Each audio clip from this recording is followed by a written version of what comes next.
Objektnummer SCP-038-DE. Klassifizierung sicher. Sicherheitsmaßnahmen. SCP-038-DE ist kühl und dunkel zu lagern und darf von keiner Person gehandhabt werden, die wasserdichte Kleidung oder Schutzausrüstung trägt. Beim Transport sind die Flaschen, in denen sich SCP-038-DE befindet, in gepolsterten Transportbehältern zu transportieren, um ein Zerbrechen zu vermeiden. Tests mit SCP-038-DE dürfen nur an Personal der Klasse D durchgeführt werden. SCP-038-DE darf nicht in leere Räume gelangen, die sich hermetisch versiegeln lassen, und ist ohne die Autorisierung eines Forschers der Stufe 3 nicht in leere Gefäße zu füllen. Gefäße, in denen sich SCP-038-DE befand, müssen nach der vollständigen Entleerung mit Wasser ausgespült werden.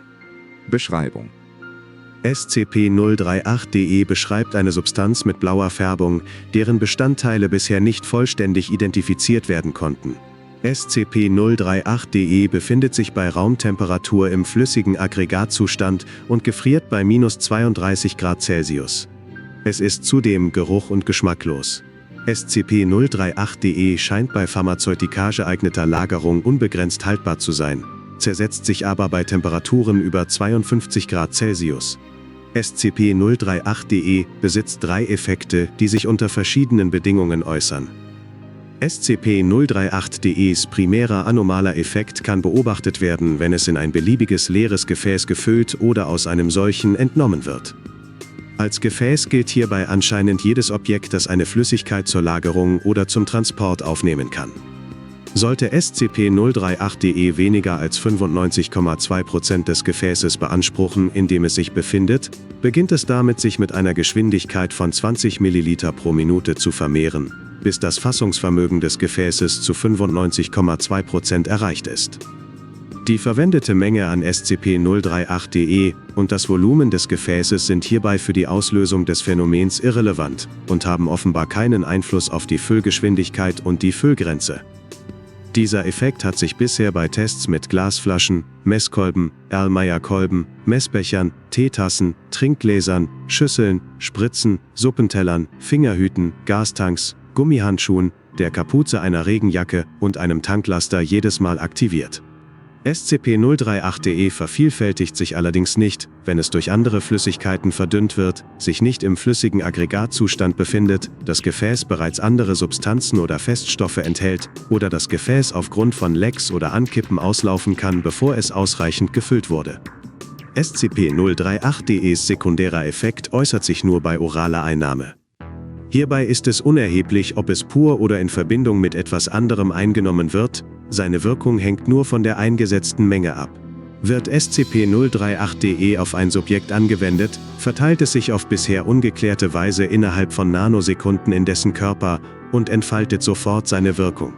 Ein Subjekt unter SCP-038-DE-Einfluss kann seine Bedürfnisse wie Nahrungsaufnahme, Schlaf, sexuelle Befriedigung und Beschäftigung wesentlich einfacher erfüllen als normal oder verliert sie abhängig von der eingesetzten Menge sogar ganz.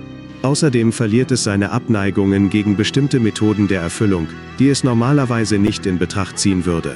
Beispielsweise ziehen Personen unter SCP-038-DE-Einfluss zur Ernährung auch Lebensmittel minderer Qualität heran und können auch ohne Schlafstatt oder sogar im Sitzen oder Stehen einschlafen. Gleichzeitig behalten sie allerdings ihre Empathie und ihr Empfinden für Sitte und Moral. Es sollte allerdings bemerkt werden, dass alle unter SCP-038-DE-Einfluss ausgeführten Handlungen trotzdem die dadurch zu erwartenden Konsequenzen nach sich ziehen.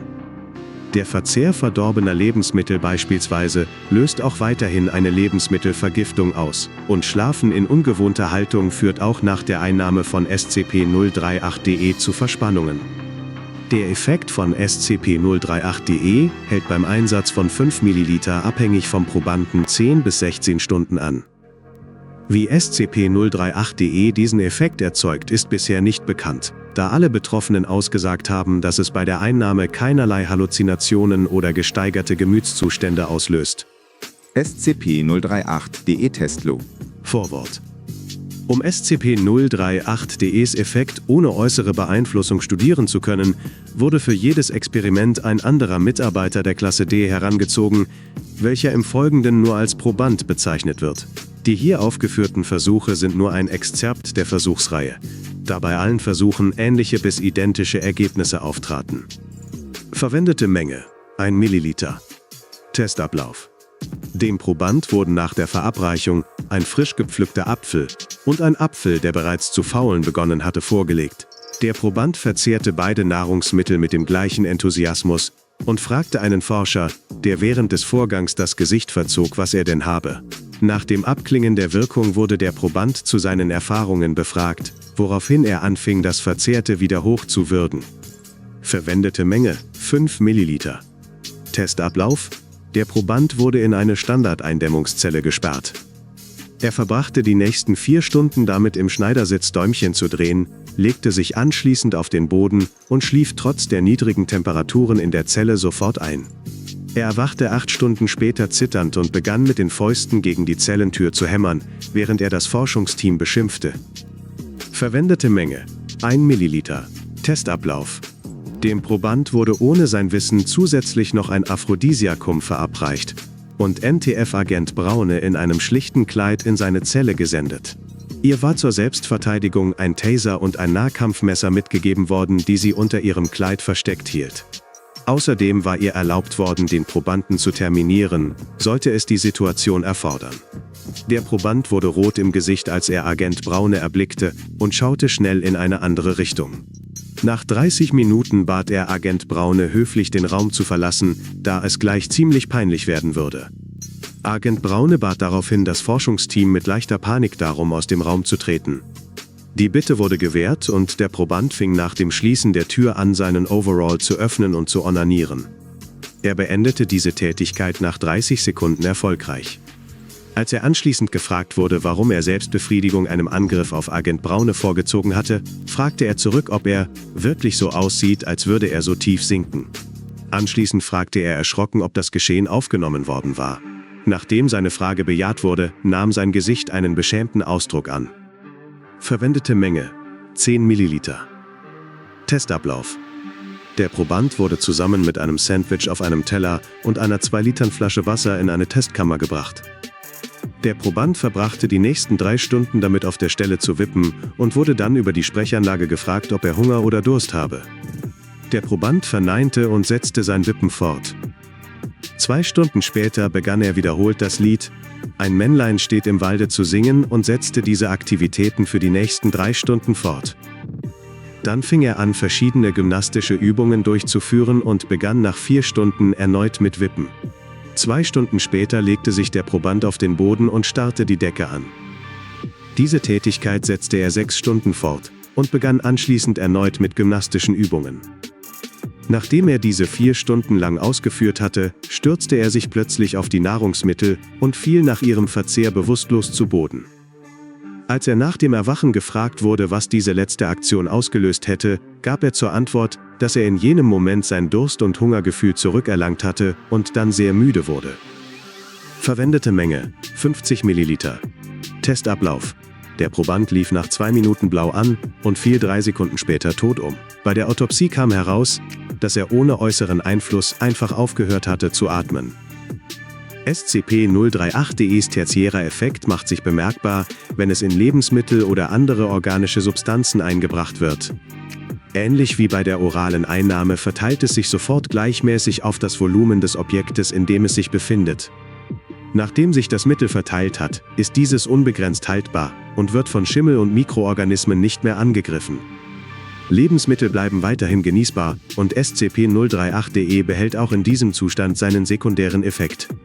Aus teilweise wiederhergestellten Dokumenten des Ministeriums für Staatssicherheit der DDR geht hervor, dass SCP-038-DE von Abteilung 25 unter dem Namen Conditio 452 entwickelt und hergestellt wurde. Es war anscheinend dafür vorgesehen, den Schmuggel westlicher Produkte durch das Vernichten des bestehenden Bedarfs für diese zu unterbinden. Aufgrund seiner Nebenwirkungen wurde es aber nie flächendeckend eingesetzt. Wiederhergestellte Dokumentation von Abteilung 25 zu SCP-038-DE. Berlin, den 14. November 1981. Ministerium für Staatssicherheit. Abteilung 25. Projektbericht zu Conditio 452. Um die Beeinflussung der Bevölkerung durch Produkte und Errungenschaften des Klassenfeindes zu unterbinden, war Abteilung 25 damit beauftragt worden, eine Möglichkeit dazu zu schaffen. Die beste und bei weitem preisgünstigste Lösung für das Problem bietet nach zahlreichen Experimenten Conditio 452. Dieses Pharmazeutikum wirkt dem schädlichen Wunsch nach imperialistischen Waren entgegen und steigert zudem die Zufriedenheit mit dem sozialistischen System. Darum scheint das Projekt vielversprechend, um den Rückhalt der Partei bei der Bevölkerung zu stärken. Conditio 452 wurde im Geheimen bereits an 200 Personen getestet, die allesamt die gewünschten Reaktionen gezeigt haben. Die Wirksamkeit der Droge wurde somit bestätigt. Die Anwendung am Volk zur Immunisierung gegen imperialistische Einflüsse kann durch den Einsatz als Konservierungsmittel bei der Nahrung erfolgen. Conditio 452 hat auch in diesem Bereich exzellente Ergebnisse geliefert. Im Moment stehen 200 Liter des Pharmazeutikums zur Verfügung, die nach Belieben vervielfältigt werden können.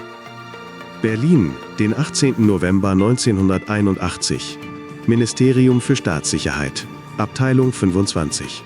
Projektbericht zu Conditio 452. Während der Einfallsreichtum hinter diesem Mittel bewundernswert ist, wird sein Einsatz als zu riskant angesehen. Der Umstand, dass sich die kommunistische Bevölkerung der DDR freiwillig von verdorbenen Lebensmitteln ernährt und keinen wirklichen Bedarf an ordentlicher Kleidung hat, würde sich mit ziemlicher Sicherheit negativ auf den Ruf des Staates und den seiner Bewohner auswirken. Zusätzlich steht vor allem bei Personen mit großem Appetit zu vermuten, dass eine Überdosis an Conditio 452 schnell erreicht ist. Um ein Massensterben der kommunistischen Bevölkerung zu vermeiden, verwehre ich hiermit seinen Einsatz, so nobel er auch sein mag. Der Projektleiter von Conditio 452, Genosse,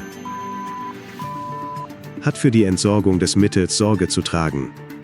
Gezeichnet: Offizier Konstantin Mader. Der in der Dokumentation erwähnte, konnte 2007 ausfindig gemacht werden. SCP-038-DE wurde in seinem Keller sichergestellt, wo es in eine Wand eingemauert worden war. Die Temperaturen im Keller hatten SCP-038-DE perfekt erhalten und sein isolierter Standort hatte es auch vor anderen Umwelteinflüssen ausreichend geschützt. Herr wurde zu Abteilung 25 befragt, bestand allerdings vehement darauf, im Ministerium für Staatssicherheit in Abteilung 18 gearbeitet zu haben und verneinte noch dazu die Existenz von Abteilung 25. Allerdings wird angenommen, dass ihm diese Erinnerungen eingesetzt wurden. In seinem Haus konnten keine weiteren Dinge von Interesse gefunden werden. Aus seinem Keller wurden insgesamt 140 Liter SCP-038-DE geborgen und Herr wurde nach einer fruchtlosen Befragung amnesiziert. Der Verbleib der restlichen in den Dokumenten aufgeführten 60 Liter ist unbekannt.